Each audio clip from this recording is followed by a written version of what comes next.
It's where the need for rare brute strength and a singular-minded toughness meets the need for detailed refinement and movements lost upon those not trained to specifically look for them. The feet, the hands, the base, the need for everything to work in conjunction like a choreographed dance. This is where gladiators have their wills tested and where selfless men often put everything on the line to watch the glory go to others. This is the trenches, and these are defensive linemen. Here are 5 to know in this year's draft. Notre Dame's Jerry Tillery is the highest projected player in this video, many labeling him as a first-round pick in a draft deep on interior defensive linemen. Tillery started 40 games for Notre Dame in his 4-year career, earning second-team All-America honors last season. He had 10.5 tackles for loss and 8 sacks. Lance Zerloin of NFL.com said of Tillery, if he takes coaching and learns to unleash his hands, he could become an unruly interior force and a good 3-down starter. Texas's Charles Omenihu has been a popular name amongst Chiefs fans during this pre-draft process because of his length and production last season, finishing with 18 tackles for loss and 9.5 sacks. Unlike Tillery, who is more of an interior player at around 300 pounds, Omenihu can easily slide out and play on the edge with his athleticism and length.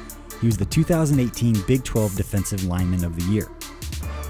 KU's Daniel Wise was a bright spot on a bad defense. He's an interior player who was consistent throughout his time in Lawrence and had at least 10 tackles for loss in each of the last 3 seasons.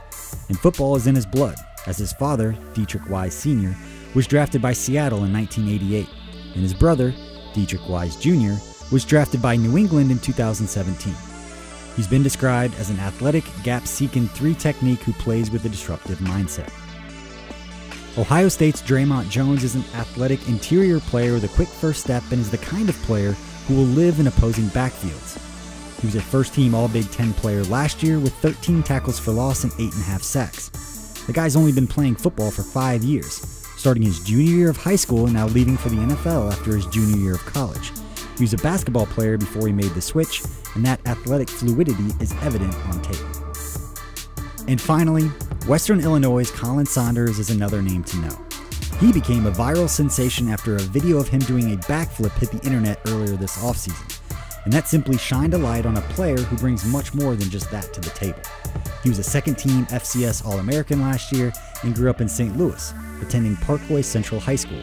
He had 24 tackles for loss and 14 sacks over the past 2 years and made headlines at the Senior Bowl this year when his daughter was born during the week of practices. He said he was down there to help try and provide a life to help support her.